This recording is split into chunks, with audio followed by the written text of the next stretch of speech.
One of the fastest growing epidemics in the United States today is prescription pain medication misuse. The opioid epidemic has been widely publicized in the news media as the leading cause of death in the United States. As parents, we must ask ourselves, what can we do to prevent our children from saying yes that first time? The first step is to know the facts.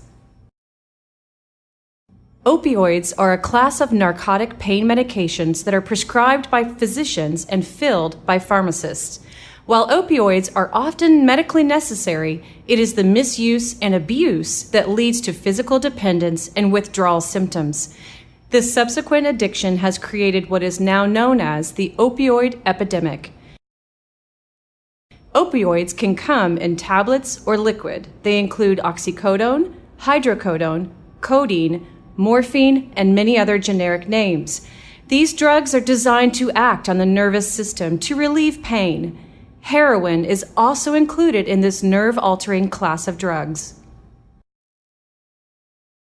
Around 68% of the more than 70,200 drug overdose deaths in 2017 involved an opioid.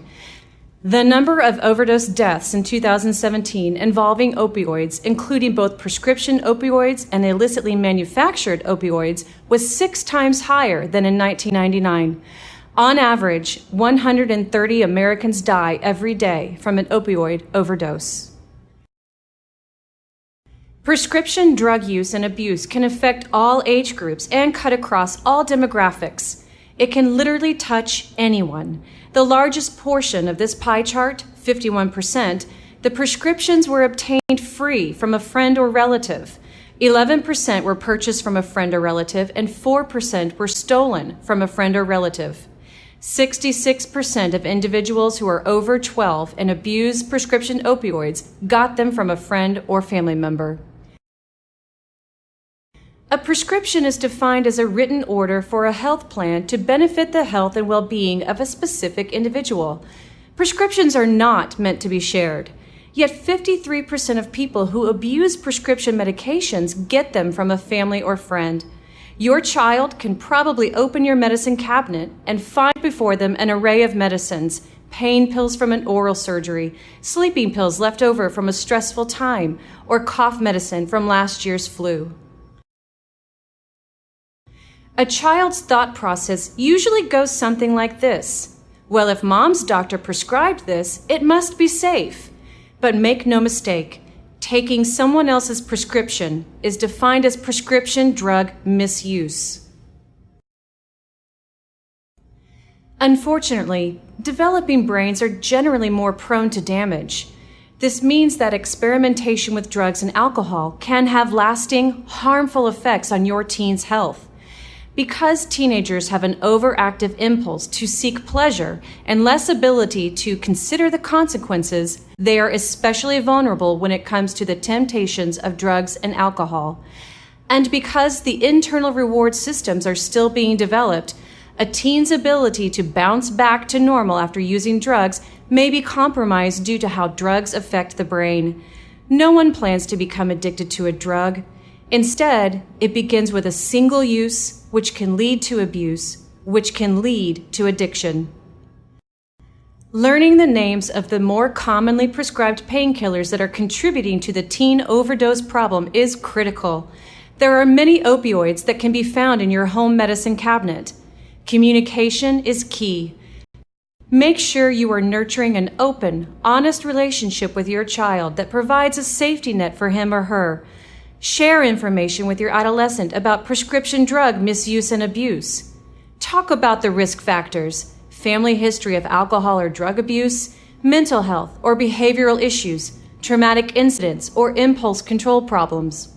Learn the names of the more commonly prescribed pain medications. Provide your teen with positive opportunities that include decision-making and teach them life skills to help them succeed. Show them the recognition that will motivate them towards positive outcomes and recognize those teachable moments, such as in the news or maybe a character in a movie that relates to your feelings on drug abuse. Regular interaction with your child will allow you to observe changes in their behavior that could signify a mental health issue or problem with drugs and alcohol. Make it clear that you do not want your teen using drugs and include the negative effects of drugs and alcohol. Conversation with a teen can sometimes be difficult. Always know that the more knowledge your teen has, the better chance he or she has to make the right choices.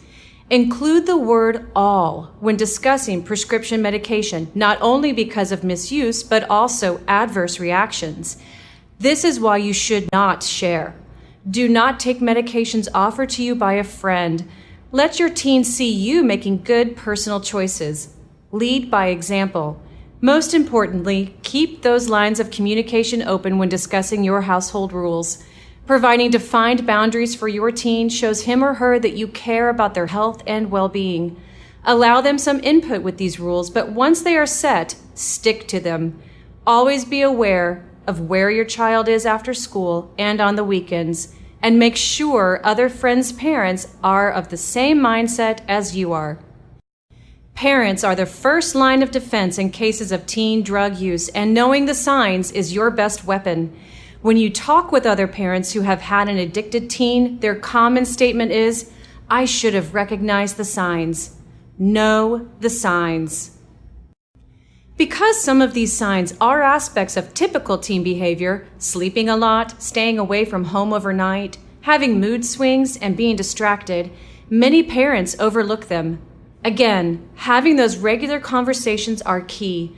If you are consistently seeing one or more of these signs, have that difficult conversation that includes the question, have you been drinking or using drugs? Prepare ahead of time for a response that would lead to a positive outcome for everyone involved. This is when you must remain calm and focused. No parent wants their teen to become addicted to drugs or suffer an overdose, but it is best to be aware of what one looks like.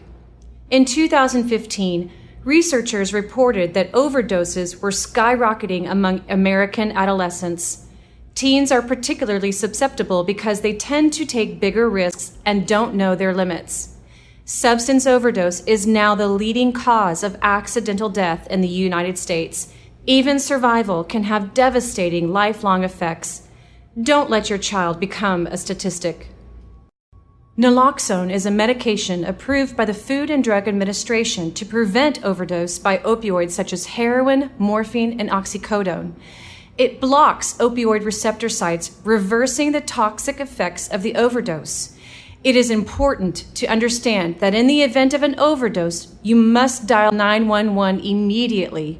Naloxone only lasts 30 to 40 minutes, so if there are opioids still in their system, they could go into respiratory arrest again.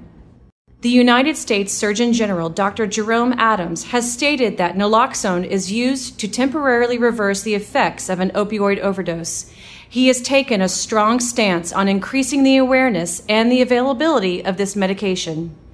Prevention begins at home. Safe storage is the key part in reducing misuse and abuse of prescription opioids because this misuse can begin in the home. Treat your prescription pain medications like you would your jewelry, cash, or other valuables by keeping them in a secure place. Lock them up.